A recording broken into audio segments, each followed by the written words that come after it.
Allez, avant de redémarrer la session de l'après-midi, on va donner la parole quelques minutes au professeur Albert-Claude Bédamou, qui s'occupe de toutes les publications et qui va vous parler de Flébo Online. À toi, Albert. Oui, merci à la Société française de Flébo. Depuis 2009, je suis l'éditeur du journal de la Société française de Flébo. Ça fait donc plus de 14 ans. Et donc, comme les choses évoluent, vous le savez tous, les idées changent, la numérisation de tout ce que nous faisons devient une règle générale. Et avec le bureau de la SFP, donc, il a été décidé qu'on allait sauter le pas et faire que la revue de la Société française de Flébo, qui s'appelait Phlébologie anale vasculaire, va s'appeler Flébo Online. Flébo Online avec une version donc complètement web, mais qui va garder à la fois la tradition de la revue telle qu'elle était faite avec ses caractéristiques de publication qui peut être mise sur Publine et sur PubMed, etc., dans les grands référencements, et puis la possibilité d'enrichir la revue papier telle qu'elle était par des contenus audiovisuels, des vidéos, des reportages, des comptes rendus de congrès comme celui d'aujourd'hui.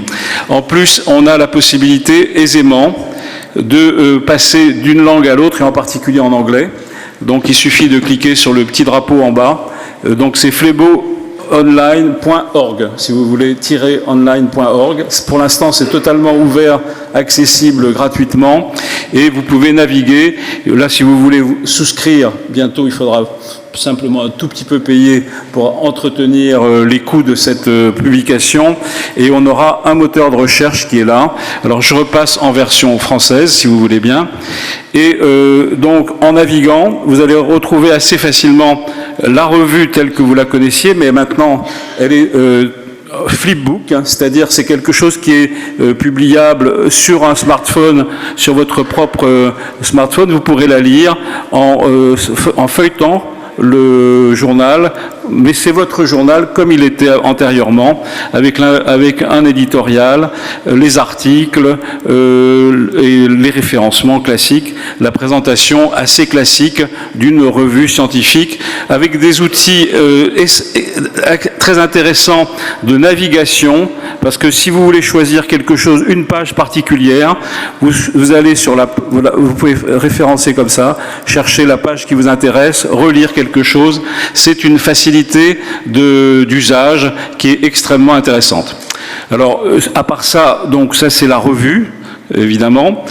Ça nous permet aussi à notre président au bureau de s'exprimer, d'exprimer les différentes idées, les orientations.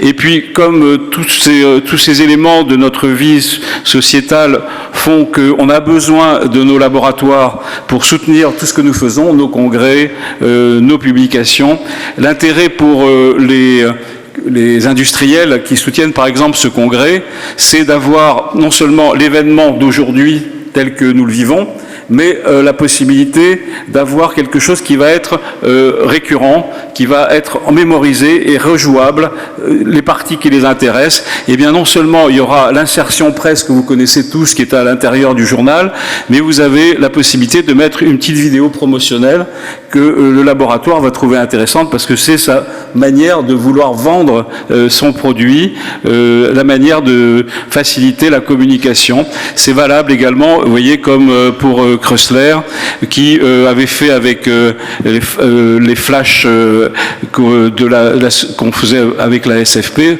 qui avait publié une petite vidéo très amusante sur l'intérêt de la compression vécue par une patiente, etc.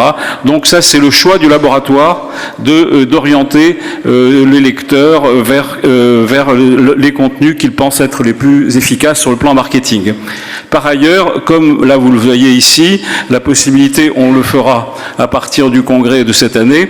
Ici, c'est une séance classique de l'Académie nationale de chirurgie à laquelle Plusieurs collègues de la SFP maintenant sont membres de l'Académie nationale de chirurgie, dont Mathieu Josselin, Frédéric Vin, etc.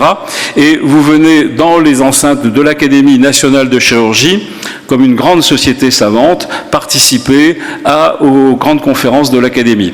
Et ici, là, c'était une séance dédiée à la prise en charge de la thrombose veineuse à la phase aiguë, à la phase secondaire, tardive, etc.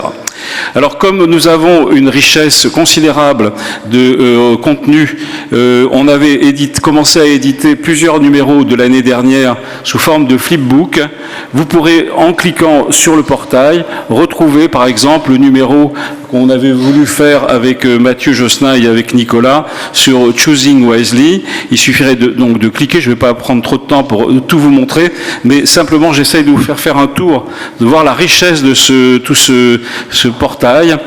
Évidemment, on va mettre en valeur les membres actifs du bureau de la SFP, donc c'est normal d'essayer de les rencontrer visuellement, faire la promotion de nos auteurs, de ceux qui publient et qui font l'effort de publier dans la revue, et c'est important, et il sera très important que les collègues de l'ensemble des sociétés de médecine vasculaire, de la SFMV, pensent également à publier dans Phlébo Online, quand il s'agit bien sûr de textes qui ont un intérêt autour de la phlébologie.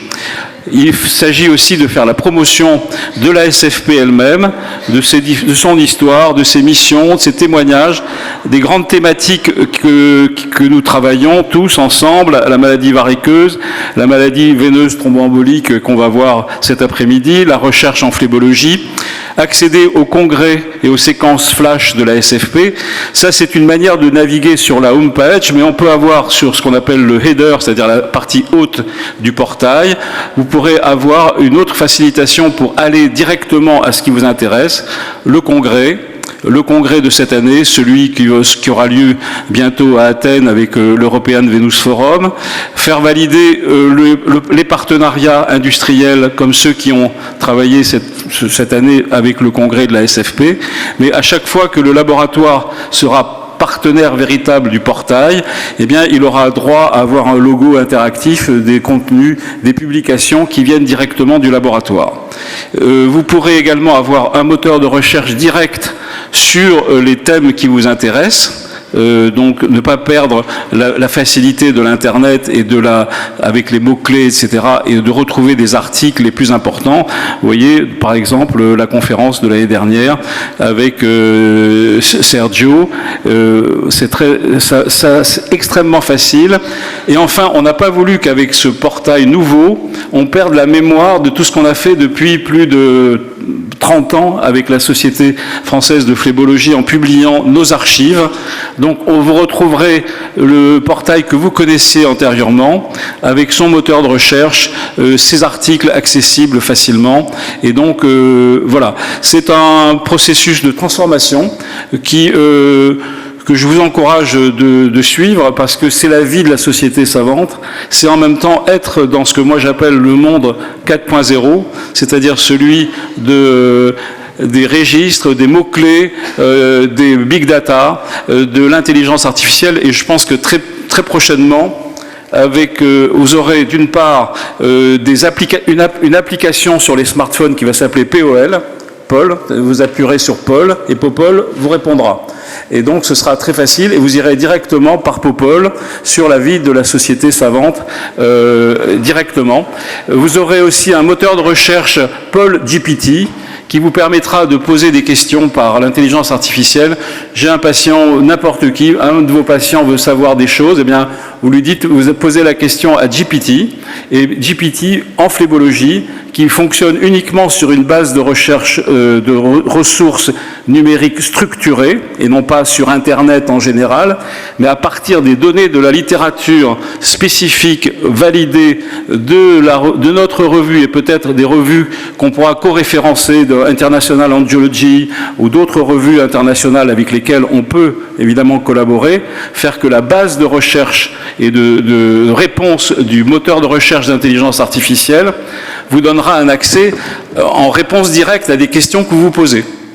Et bien voilà, donc c'est encore une aventure extraordinaire. Donc Paul 4.0, c'est pour bientôt, et vous l'aurez avec ChatGPT qui vous permettra d'entrer de plein pied dans le monde de demain. Je vous remercie.